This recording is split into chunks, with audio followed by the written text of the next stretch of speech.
Mr. Thindwa, I hope this is a fair question, but you have taken a global perspective, let's say, on democracy and how community organizing helps make it work. But you do have special knowledge from your childhood of Zimbabwe. And I would ask if you can help us understand a bit what is happening in that country or perhaps other countries in Africa where there is now an effort at democracy underway, but it seems to be frail and troubled, and corruption and autocracy seem to be part of the problem which needs to be struggled with. And yet there is part of the world's hope for making democracy work, making community organizing as a foundation principle to society work. What is your special perspective on Zimbabwe or perhaps Africa in general, and how do you hope that democracy can thrive there? I'll give as brief an answer as I can. It's a complicated question. You know, I think there's a tendency sometimes to want to reduce things to just one answer, or, you know, I mean, these are very complex questions. And there's no question that African leaders have been corrupt.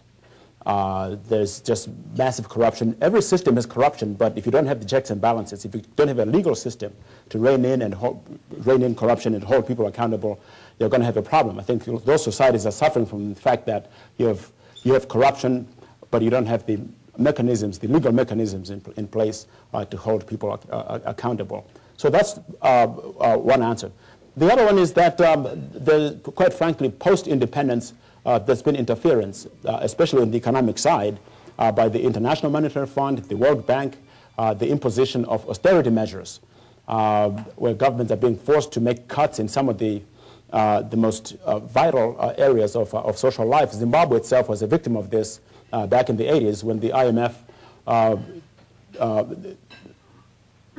zeroed in and said that the country had to revoke its national health care plan. Zimbabwe had universal health care in 1980 right after independence. By all indications, 5 years later, all of the health indices were going up, from infant mortality, maternal mortality, life expectancy, and so forth. But they were told that as a condition for getting international aid, they had to introduce a fee-for-service system and get rid of the national health care plan. So there have been this, what one would call neoliberal economic interventions that, quite frankly, a lot of times have not taken into account local conditions. And so it's both of those things. And then there's a history. History is always important. You've got many of those countries are struggling to create civil society. Why do African countries not have robust civil society such as we have here? I'll pick one country, the Congo. During the Cold War, the Congo, President Mobutu Sese Seko essentially gave his country to the West. He was in a relationship with the United States.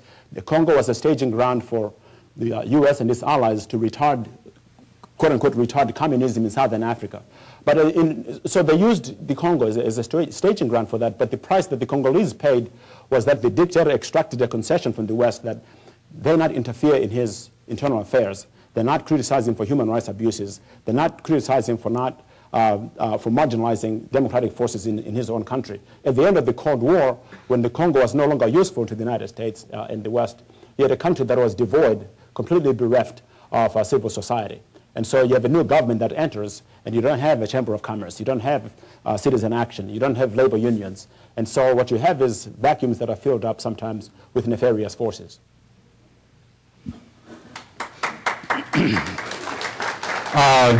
Mr. Thindwa, my question will deal over here. My question will deal with the same subject. I, however, am not going to be so diplomatic. The Republic of Zimbabwe, as we all know, the election was stolen. He lost, and through the police and army and other things was able to keep control, didn't care what happened to the country, and it suffered plenty long as he was in. And some other countries in the world, leaders such as Ahmadinejad in Iran and perhaps others. My question is, how do we get rid of them? Well, it's a good question. You know, I should have come to give a talk on African politics. Maybe that's what I should have done here. Well, it's a good question. I think, first of all, the question one needs to ask is whether or not it's the responsibility of the United States to remove leadership that it deems bad. I think that a lot of people in the world who would have wanted to remove George Bush after the 2000 after the 2000 election.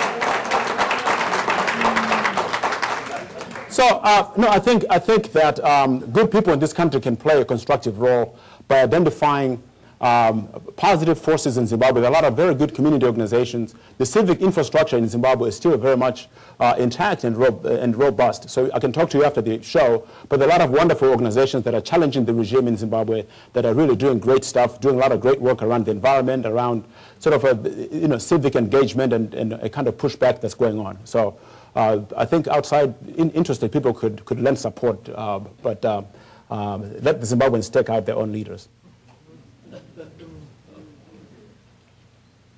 First of all, I want to thank you for being here, Mr. Thindwa. We have 40 young people here from various high schools.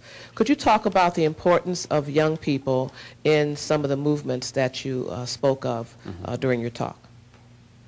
Yes, I think there's a kind of stereotype, a caricature sometimes of young people as disinterested, and I think that the election last fall pretty much debunked that myth. A lot of young people got involved in President Barack Obama's campaign. My experience with young people is I see in Chicago, for example, there's a huge Darfur activism going on. Students who, one would ask, why is a white kid from Schaumburg, interested in the Congo? Why is a white kid, from a rich suburb interested in anything going on in Africa? So there's a long history of young people being involved in activism. So I want to encourage you guys. Community organizing is a very noble vocation. Don't listen to Sarah Palin. Become a community leader, run for office, run for Congress. We can start by running for your school, your school government, student government, and it's very important to take responsibility. There are a lot of decisions that are being made today that will have such an impact on your future. Decisions around budgets in Washington, the deficit, climate change, and you guys are going to inherit the earth, so to speak. And so you really have your stakeholders who ought to take an interest and start taking the initiative and become leaders. But I already, that's not to say that you aren't. As I said, a lot of young people are really in a healthy way becoming involved in the civic project. Sir, as you know, we're in the worst economic downturn in quite a while, not only in the United States, but globally. And as a former organizer with Jobs with Justice, et cetera, and noting that the President of the United States is a former organizer, what do you think social movements, or social, as you call them, social movements can do to affect transformative change in this environment? A great question. I mean, we've got a rich history to borrow from. We don't need to reinvent the wheel. We've got to just go back and look at what the environmental movement did back in the 70s, what the civil rights movement did before then. And I think right now, in this moment, citizens ought to be taken to the streets. I actually, everybody was complaining about the folks who showed up in Washington a couple of weeks ago to protest. I have a healthy respect for people who go to Washington to march. I didn't like some of the signs. I thought some of them were frankly quite crazy and even racist. But I do admire citizens who take charge and use their right to protest when they don't like what's going on. What we need to do is, on the healthcare front, there's just too much money in the process. There's a ratio of 1 to 6 lobbyists in Washington per member of Congress.